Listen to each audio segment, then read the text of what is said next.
Hey everyone, welcome to your education and this is second part और हम कर रहे हैं इंटरनेशनल करंट अफेयर्स के एमसीक्यू। ठीक है, तो चलिए शुरू करते हैं।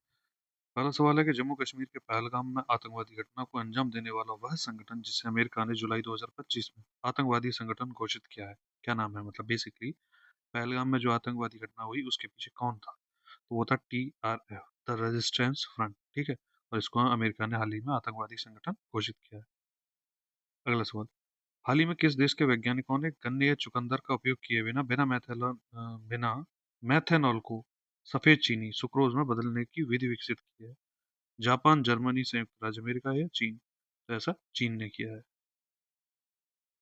ईरान के दूरसंचार और अनुसंधान उपग्रह नाहिद 2 का सफल प्रक्षेपण जुलाई 2025 में किस देश के रॉकेट से किया गया? यूएसए, भारत, चीन या रूस के सोयूज रॉकेट से? तो ये रूस के सोयूज रॉकेट से नाहिद 2। ये किसका उपग्रह है? ईरान का। कैसा है? कम्युनिकेशन सैटेलाइट है। ये भी आपको याद रखना है। जुलाई 2025 में किस देश ने अपनी पहली हाइपरसोनिक बैलिस्टिक मिसाइल तैफन ब्लॉक 4 का अनावरण किया? इजराइल, पाकिस्तान, ईरान, तुर्की? तो ऐसा तुर्की ने किया है। ठीक है, हाइपरसोनिक बैलिस्टिक मिसाइल है, नाम है इसका तैफन ब्लॉक 4। किसकी है? तुर्की की। ठीक। अगला सवाल, तुर्की ने 17वें अंतर्राष्ट्रीय रक्षा उद्योग मेला 2025 में किस नाम से दुनिया के सबसे शक्तिशाली थर्मोबैरिक क्षमता वाला गैर परमाणु बम का प्रदर्शन किया? यावज, अकिंसी, बोरॉन, गजेब? तो ऐसा गजेब ने किया है। थर्मोबैरिक का मतलब ये है कि बहुत हाई प्रेशर और हाई हीट ये जनरेट करता है। सीधी सिंपल सी बात। ठीक है। अगला सवाल, हाल ही में अमेरिकी उद्यमी एलन मस्क की कंपनी एक्स ने किस नाम से एक मैसेजिंग प्लेटफॉर्म लॉन्च किया है? तो ये एक्स कनेक्ट, एक्स मैसेज या एक्स चैट एआई या एक्स चैट नाम से ये मैसेजिंग प्लेटफॉर्म लॉन्च किया गया है। अगला सवाल, जून 2025 में अमेरिका के खाद्य एवं औषधि प्रशासन FDA द्वारा HIV की रोकथाम करने के लिए किस दवा को मंजूरी प्रदान की गई है? तो ये डोल्यू टेग्रावेर या ट्रोवाडा या बिकटरवी या लेनाकापाविर? तो ये यही दवा है लेनाकापाविर, जिसको HIV की रोकथाम के लिए FDA ने अमेरिका के FDA ने मंजूरी दी है। FDA क्या है? बेसिकली जैसे हमारे यहाँ CD SCU है या FD फसाई है, ऐसे ही वहाँ पे एक FDA है। CDSO 1940 एक्ट है, उससे इसको पावर मिलती है और ये 2007 का है। ठीक है। इन दोनों का काम याद रखिएगा, मतलब काम नहीं, ये कब किए हैं थोड़ा इनके बारे में भी पढ़ लीजिएगा क्योंकि ये चर्चा में रहते ही रहते हैं। अच्छा, फसाई की अगर दो जैसे इसका कैंपेन है, एक तो ईट राइट इंडिया, ठीक है, और एक है राज्य खाद्य सुरक्षा योजना, राज्य खाद्य सुरक्षा योजना। वैसे 2006, 2006 कर लेना इसको। ठीक। फसाई 2006 और ये 1940 का एक्ट है, ड्रग्स एंड कॉस्मेटिक एक्ट। उससे मतलब इसको कई बार संशोधित वगैरह तो किया गया, पर इसको बेसिकली इसी से पावर मिलती है। ठीक है, ये याद रखना है। हाल ही में किस देश ने सेक्सुअली ट्रांसमिटेड डिजीज गोनोरिया का दुनिया का पहला वैक्सीन फोर सी मैन भी लॉन्च किया है? तो यूएसए, कनाडा, ऑस्ट्रेलिया या इंग्लैंड? तो ये इंग्लैंड ने किया है। क्या है ये भी याद रख लीजिए, इंग्लैंड ने सेक्सुअली ट्रांसमिटेड डिजीज है गोनोरिया, उसका पहला वैक्सीन है। नाम भी याद रखिए, फोर सी मैन भी इंग्लैंड ने।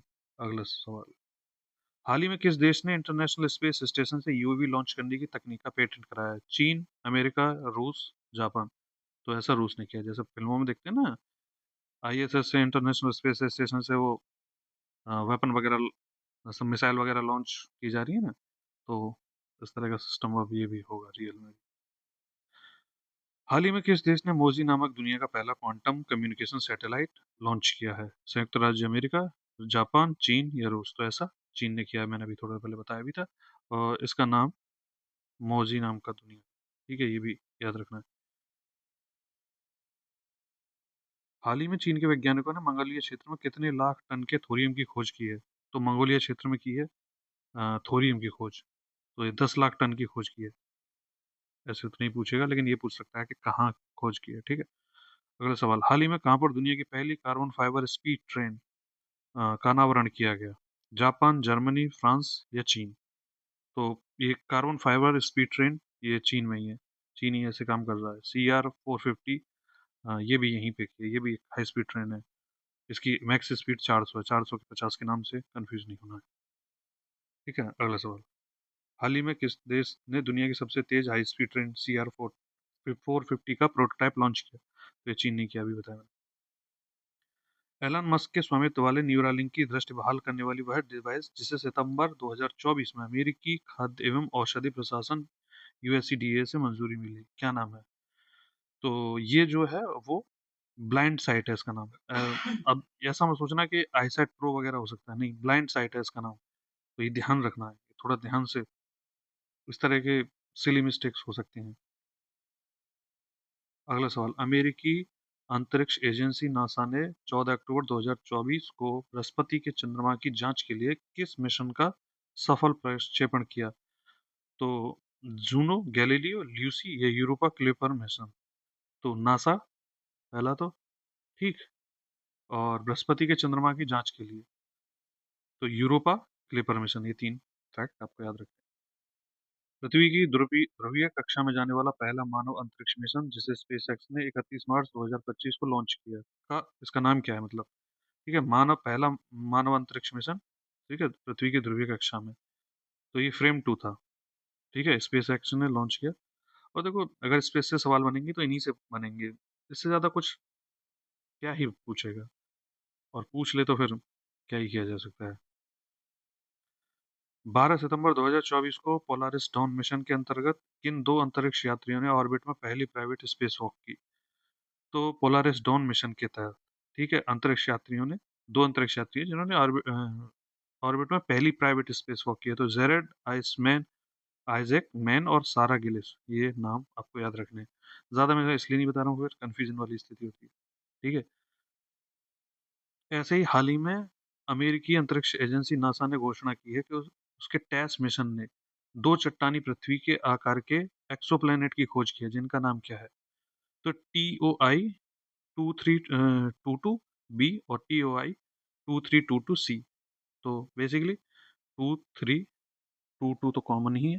TOI जहाँ देखे वही टिक कर देना, B और C, बस ये है नाम। ठीक है।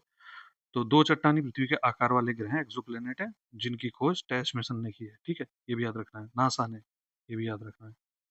ठीक है, मैं सिर्फ वही बता रहा हूँ कि जो देखने के बाद लगे कि सुना सुना सा है। तो ज्यादा मैं एक्सप्लेन इसलिए नहीं कर रहा हूँ क्योंकि टाइम नहीं बचा आप लोगों के पास। भारतीय मूल के वह अमेरिकी यात्री जो नासा के एक्सपीडिशन 75 मिशन के तहत फ्लाइट इंजीनियरिंग के रूप में जून 2026 में अ, अंतर्राष्ट्रीय अंतरिक्ष स्टेशन की यात्रा करेंगे, वे कौन है? राजाचारी, अनिल मेनन, कल्पना चावला, सुरेश कृष्णमूर्ति? तो ये अनिल मेनन है। ठीक है। अगला सवाल, जून 2025 में अंतर्राष्ट्रीय ऊर्जा एजेंसी द्वारा प्रस्तुत रिपोर्ट के अनुसार दुनिया का तीसरा सबसे तेज बिजली उत्पादन करने वाला देश किसे घोषित किया गया है? तीसरा है, ये भी याद रखना है, दुनिया का तीसरा सबसे तेज, तो अपना भारत है। खुश हो जाओ। अगला सवाल, प्यारा भारत, हाल ही में किस देश के वैज्ञानिकों ने 144 जंगली और खेती की जाने वाली चावल की किस्मों से आनुवंशिक डेटा संकलित करके एशियाई चावल का पहला उच्च रिजोल्यूशन पैन जीनोम, बेसिकली चावल का, जो भी चावल की 144 जो किस्में हैं उनका एक हाई रेजोल्यूशन पैन जीनोम तैयार किया गया है? ठीक है। तो ये चीन ने किया ऐसा। जीनोम वीनोम क्या हुआ था वो आपने बायोटेक्नोलॉजी में पढ़ा होगा। दुनिया का वह पहला देश जहां 2025 में, अप्रैल 2025 में दुनिया का पहला थोरियम परमाणु रिएक्टर शुरू किया गया। तो थोरियम परमाणु रिएक्टर पहला है तो इसलिए भी इंपॉर्टेंट है, तो ये चीन ने किया है। ठीक है। अगला सवाल, हाल ही में कहाँ पर स्थित मीर कैट टेलीस्कोप ने मिल्की वे आकाशगंगा से 32 गुना बड़ा इंका थाव नामक आकाशगंगा की खोज की है? पहली बात तो टेलीस्कोप का नाम है मीर कैट, ठीक है, और मिल्की वे आकाशगंगा से 32 गुना बड़ी है ये जो आकाशगंगा का नाम क्या है? इंका थाव। ठीक है। और ये जो मीर कैट टेलीस्कोप है ये भाई साहब है आपका दक्षिण अफ्रीका में। तो ये तीन फैक्ट हो गए। मीर कैट टेलीस्कोप दक्षिण अफ्रीका में, और जो आकाशगंगा खोजी है उसका नाम है इंका थाव। अगला सवाल, हाल ही में किस देश ने दुनिया की पहली राष्ट्रीय स्तर की क्रिप्टो करेंसी पर्यटन भुगतान प्रणाली शुरू की है? तो ऐसा किया है आपके हमारे पड़ोसी ने, भूटान ने। ठीक है। अगला सवाल, वर्ल्ड मॉन्यूमेंट्स फंड द्वारा जारी 25 इंडेंजर हेरिटेज साइट की सूची में पहली बार पृथ्वी ग्रह से बाहर के किस स्थल को जोखिम वाली जगहों की सूची में शामिल किया गया है? तो ये चंद्रमा को किया गया। ठीक है, ये भी याद रखना, ये तो वैसे याद रह ही जाएगा क्योंकि यही है चंद्रमा पृथ्वी से बाहर। हाल ही में किस देश के बौद्ध मंदिर में जुलाई 2025 में अशोक स्तंभ की प्रतिकृति का अनावरण किया गया? तो म्यांमार, थाईलैंड, नेपाल, श्रीलंका। तो ऐसा श्रीलंका का एक बौद्ध मंदिर है और उसमें एक अशोक स्तंभ की प्रतिकृति का अनावरण किया गया, रेप्लिका बेसिकली। आर्द्र भूमि पर रामसर कन्वेंशन के पक्षकारों के सम्मेलन COP15 की 15वीं बैठक जो 23 से 31 जुलाई को चली 2025 में, कहाँ पर आयोजित की गई? मॉन्ट्रियल कनाडा, कुनमिंग चीन, टोक्यो जापान या विक्टोरिया फॉल्स जिम्बाब्वे? तो ये विक्टोरिया फॉल्स जिम्बाब्वे। अच्छा एक चीज, अगर COP नहीं समझ में आता है तो COP कुछ नहीं होता है बेसिकली।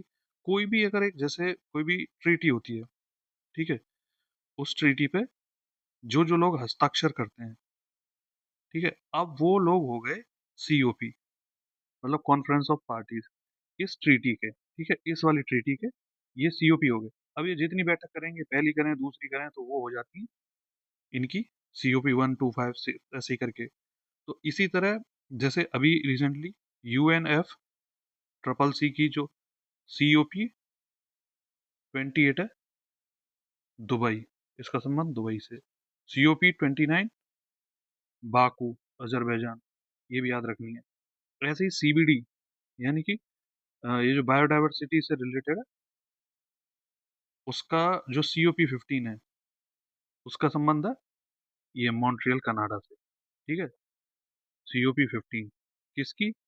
CBD, जैव विविधता। तो ऐसे करके ये COP का कॉन्सेप्ट होता है।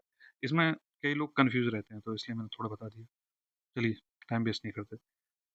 24 जून 2025 को अंतर्राष्ट्रीय परमाणु ऊर्जा एजेंसी ने किस देश के साथ साझेदारी में अब तक का सबसे बड़ा जो अंतर्राष्ट्रीय परमाणु आपातकालीन अभ्यास कॉन्वेक्स 3 शुरू किया है? तो फ्रांस, यूक्रेन, जर्मनी, रोमानिया। तो ये रोमानिया ने किया। अच्छा, इसके बारे में थोड़ा सा जान लो। तो ये IAEA ये और IEA ये दो अलग अलग हैं। अंतर्राष्ट्रीय परमाणु ऊर्जा एजेंसी और अंतर्राष्ट्रीय ऊर्जा एजेंसी। जो IEA है, परमाणु वाली है, ये 1957, ठीक है, और जो इसका हेडक्वार्टर है वो वियना, मतलब ज्यादा मैं बता नहीं रहा हूँ, बस इतना ही याद रखो। और ये 1974 और इसका हेडक्वार्टर पेरिस। दोनों अलग अलग हैं, ध्यान रखना है ये चीज। ठीक है, अगला सवाल देखते हैं। 24 से 25 जून 2025 को नाटो देशों का 24वां शिखर सम्मेलन कहाँ आयोजित किया गया? Brussels, Belgium, Lithuania, Vilnius, London, United Kingdom, the Hague, Netherlands. तो नाटो का, देखो, ये जो 34वां शिखर सम्मेलन है ये तो हुआ है द हेग, नीदरलैंड में। ब्रसेल्स में क्या है? इसका हेडक्वार्टर है। अब हेडक्वार्टर की बात चलिए तो थोड़ा सा बता देता हूँ। देखो, इसकी स्थापना हुई 4 अप्रैल 1949 को और इसका हेडक्वार्टर मैंने बता ही दिया। इसके अलावा इसका 34वां शिखर सम्मेलन द हेग, नीदरलैंड में हुआ। 32वां सदस्य, ये भी ये लेटेस्ट है इसलिए मैं बता रहा हूँ, ये स्वीडन है। अच्छा, जो चार्टर है उसका आर्टिकल 5, जो ये बात है ना कि एक देश पर हमला सभी सदस्य देशों पर हमला माना जाएगा, वो इसका आर्टिकल 5 कहता है। बस इतना काफी है, जान लो। 17 जून 2025 को कहाँ पर पहला अंतर्राष्ट्रीय धार्मिक स्वतंत्रता शिखर सम्मेलन आयोजित किया गया? नई Delhi Bharat, Geneva Switzerland, New York संयुक्त राष्ट्र या नैरोबी केन्या? तो ऐसा नैरोबी केन्या में अंतर्राष्ट्रीय धार्मिक स्वतंत्रता शिखर सम्मेलन आयोजित किया गया है। अगला सवाल, 13 जून 2025 को ब्रिक्स संगठन में 10वें औपचारिक साझीदार के रूप में कौन सा देश शामिल हुआ है? इंडोनेशिया, अर्जेंटीना, सऊदी अरब, वियतनाम। अच्छा, ये औपचारिक साझीदार है, ये याद रखना है। ब्रिक्स संगठन में 10वां ये भी औपचारिक साझेदार है। और ये शायद अगला ही सवाल है। हाँ, ब्रिक्स का आधिकारिक रूप से 10वां पूर्ण सदस्य। इन दोनों में अंतर ये है कि इनको वोटिंग राइट नहीं होता है, ये बस ध्यान रखना। 10वां औपचारिक साझेदार वियतनाम है। पूर्ण सदस्य इंडोनेशिया है। ब्रिक्स पहले ब्रिक था 2009 में, ठीक।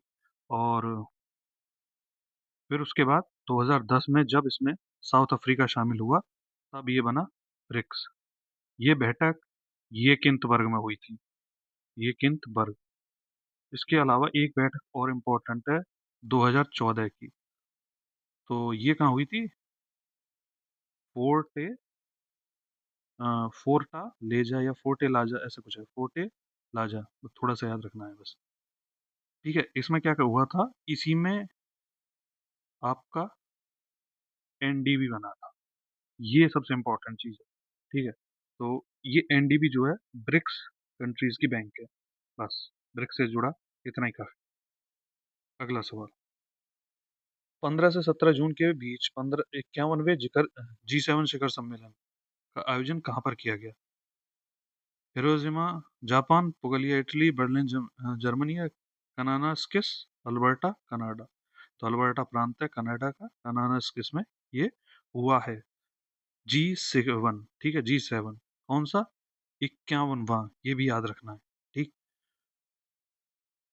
अगला सवाल, 24 से 25 मई 2025 को अंतर्राष्ट्रीय समुद्री अंतरिक्ष प्रदर्शनी लीमा 2025 के 17वें संस्करण का आयोजन कहाँ किया गया? कई बार लीक से हटके क्वेश्चन बनते हैं, तो इसी तरह के क्वेश्चन बनते हैं। अंतर्राष्ट्रीय समुद्री अंतरिक्ष प्रदर्शनी लीमा 2025 का 17वां संस्करण, ये भी याद रखना है। सिंगापुर, जकार्ता, बैंकॉक या लंकावी? ये तो लंकावी मलेशिया में हुआ है। 17वां संस्करण है अंतर्राष्ट्रीय समुद्री अंतरिक्ष प्रदर्शनी का। 26 से 27 मई 2025 के बीच 46वां आसियान शिखर सम्मेलन 2025 का आयोजन कहाँ पर किया गया? हनोई वियतनाम, जकार्ता इंडोनेशिया, नोम पें कंबोडिया या कुआलालंपुर मलेशिया? तो ये 46वां है, ठीक है, ये भी याद रखना है। आसियान का 40वां शिखर सम्मेलन कुआलालंपुर मलेशिया में हुआ। अगला सवाल, 46वें आसियान शिखर सम्मेलन 2025 की थीम क्या थी? One vision, one identity, one community? ये सीधा मैं बताता हूँ। इसकी जो थीम थी वो थी समावेशीपन और स्थिरता, ठीक है। अगला सवाल, 27 से 31 मई 2025 के बीच ग्लेशियरों के संरक्षण पर, जो ग्लेशियर हैं उनके संरक्षण पर अंतर्राष्ट्रीय सम्मेलन 2025 का आयोजन कहाँ पर किया गया?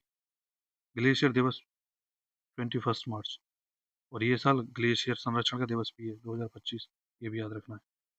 तो ये वाला जो संरक्षण दिवस है ये दुशांबे ताजिकिस्तान में हुआ। संरक्षण सम्मेलन जो है, अंतर्राष्ट्रीय सम्मेलन ग्लेशियरों का, ठीक है। नेपाल का एक ग्लेशियर है याला, जिसको हाल ही में मृत घोषित किया गया। अगला सवाल, 4 अप्रैल 2025 को थाईलैंड के बैंकॉक में आयोजित किए गए छठे बिम्स्टेक शिखर सम्मेलन का मुख्य विषय क्या था? एक लचीला क्षेत्र की ओर, क्षेत्रीय समृद्धि के लिए भागीदारी, स्थायी विकास के लिए कनेक्टिविटी, समृद्ध लचीला और खुला बिम्स्टेक? तो इसकी जो थीम थी छठा बिम्स्टेक शिखर सम्मेलन, यही थी, ठीक है। बिम्स्टेक की, बिम्स्टेक बैंकॉक घोषणा 1977, ठीक। और ये छवा थाईलैंड, ये भी याद रखना है। HQ यानी कि हेडक्वार्टर ढाका, ठीक, ये भी याद रखना है। तो ये सब हो गए बिम्स्टेक से रिलेटेड। बिम्स्टेक शिखर सम्मेलन छठा संस्करण 4 अप्रैल 2025 को कहाँ पर आयोजित किया गया? तो ये किया गया थाईलैंड में, ठीक, अभी बताया। 27 से 28 जनवरी 2025 के बीच मिशन 300 अफ्रीका ऊर्जा शिखर सम्मेलन कहाँ आयोजित किया गया? Lagos, Nigeria, Nairobi Kenya, Johannesburg दक्षिण अफ्रीका या Darussalam Tanzania? Darussalam Tanzania. Mission 300 Africa ऊर्जा शिखर सम्मेलन, दारुसलाम तंजानिया, दोनों चीजें याद रखें। अगला सवाल, 12 से 13 अप्रैल 2025 को वैश्विक न्याय, प्रेम और शांति शिखर सम्मेलन 2025 कहाँ पर आयोजित किया गया? तो वैश्विक न्याय, प्रेम, शिखर शांति, ऐसी सब कौन बातें करेगा जिसके पास पैसा है? पैसा किसके पास है? दुबई के पास है, ठीक, ऐसे करके आप याद रख सकते थे, दुबई में हुआ है। अगला सवाल देखते हैं, 5 से 6 मार्च 2025 के बीच मोबाइल वर्ल्ड कांग्रेस 2025 का आयोजन कहाँ पर किया गया? London UK, Berlin Germany, Shanghai चीन या बार्सिलोना स्पेन? तो ये बार्सिलोना स्पेन में। अगला सवाल देखते हैं, जलवायु परिवर्तन, पर्वत और मानवता के भविष्य पर, भविष्य इस विषय पर, ये जो थीम है, इस पर 3 दिवसीय 16 से 18 मई 2025 में सागर माता संवाद कहाँ आयोजित किया गया? शिमला भारत, थिम्पू भूटान, बीजिंग चीन या नेपाल में? तो ये नेपाल में सागर माता संवाद है जो आयोजित किया गया, जिसकी थीम थी जलवायु परिवर्तन, पर्वत और मानवता के भविष्य। ठीक। 2 से 4 अक्टूबर 2024 तक विश्व हरित अर्थव्यवस्था शिखर सम्मेलन 2024 का आयोजन कहाँ किया गया? तो रियाद सऊदी अरब, मस्कट ओमान, दोहा कतर या दुबई? दुबई में। अगला सवाल, अक्टूबर 2024 में कॉप 16 जैव विविधता सम्मेलन, मैंने कॉप 15 के बारे में अभी बताया था, उसका ये जो कॉप 16 है उसके बारे में पूछा है। तो इसका आयोजन कहाँ किया गया? मॉन्ट्रियल कनाडा, बीजिंग चीन, ग्लासगो यूके या कोलंबिया में? तो ये कोलंबिया में हुआ था। इसमें अगर आपको रोम ऑप्शन मिल जाए तो वो भी ठीक हो जाएगा। उसका रीजन है, एक सेकंड बताता हूँ। देखो, अक्टूबर से नवंबर तक ये मीटिंग हुई थी, ठीक है, और यहीं पे एक कैली फंड बनाया गया। ठीक है, कैली में ही हो रही थी, तो ये कैली कोलंबिया में एक जगह है, तो वहां पे ये अपना हो रहा था। तो यहाँ पे कैली फंड बनाया गया और ये कॉप 16 है। ठीक। और उसी के बाद इसी बैठक का एक्सटेंडेड वर्जन जनवरी 2025 में हुआ। और ये कहाँ हुआ? ये रोम में। तो ये भी याद रखना है। ठीक। तो ऐसे ऐसे ये सिस्टम है।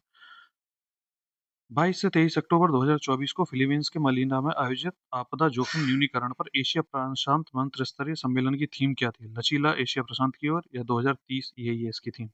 2030 तक वृद्धि आपदा जोखिम। ठीक है, 2030 तक वृद्धि और फिर उसके बाद आपदा जोखिम न्यूनीकरण में तेजी लाने के लिए एशिया प्रशांत में महत्वाकांक्षा को बढ़ाना। ठीक। अगला सवाल देखते हैं। अक्टूबर 2024 में जो 75वीं अंतर्राष्ट्रीय अंतरिक्ष यात्री कांग्रेस का आयोजन कहाँ किया गया? दुबई, पेरिस, लंदन या मिलान? तो ये किया गया मिलान, इटली में। 75वीं अंतर्राष्ट्रीय अंतरिक्ष यात्री कांग्रेस, मिलान, इटली, याद रखना है। अगला सवाल, 4 से 7 नवंबर 2024 के बीच दुनिया का सबसे बड़ा नौसेना रक्षा व्यापार शो यूरो नावल कहाँ आयोजित किया गया? London UK, Rome Italy, Berlin Germany या पेरिस फ्रांस? तो है क्या ये? यूरो नावल क्या है? दुनिया का सबसे बड़ा नौसेना रक्षा व्यापार शो। तो ये पेरिस फ्रांस में आयोजित किया गया। ठीक है, अगला सवाल देखते हैं। फरवरी 2025 में अमेरिका के बाद किस अन्य देश ने विश्व स्वास्थ्य संगठन की सदस्यता छोड़ने की घोषणा की? Chile, Brazil, Mexico, Argentina? तो डब्ल्यूएचओ की सदस्यता यूएसए छोड़ रहा है, उसके बाद अर्जेंटीना भी छोड़ेगा। ठीक है, अगला सवाल देखते हैं। 17 अप्रैल 2025 को ब्राजील के ब्राजीलिया में आयोजित 15वीं ब्रिक्स कृषि मंत्रियों के सम्मेलन का मुख्य विषय क्या था? याद, मतलब ध्यान देने वाली बात यह है कि ये 15वां ब्रिक्स कृषि मंत्रियों का सम्मेलन है। ठीक है, जो सिंपल अगर पूछे ब्रिक्स का सम्मेलन, वो 17वां है। वो रियो डे जेनेरियो में हुआ था। ठीक है, ये ब्राजील के ब्राजीलिया में हुआ है। तो दोनों का डिफरेंस याद रखना है। और इसका जो थीम थी वो ये थी कि ब्रिक्स देशों के बीच सहयोग, नवाचार और न्यायसंगत व्यापार के माध्यम से समावेशी और टिकाऊ कृषि को बढ़ाना। ठीक। और ये ब्राजीलिया में, जो ब्राजील के ब्राजीलिया में हो, इससे इससे याद आया मुझे कि 2010 में जो, जिसमें 2010 में जो अ, बैठक हुई थी ब्रिक्स की, ब्रिक की एक्चुअली में, जिसमें ब्रिक्स बना था, मतलब साउथ अफ्रीका शामिल हुआ था, वो ब्राजील के ब्राजीलिया में ही हुई थी। ठीक है, तो ये कुछ 50 क्वेश्चंस थे। बाकी अगर आप लोगों को मेरा प्रयास अच्छा लग रहा है तो please do like, share, comment and subscribe. मिलते हैं अगली वीडियो में।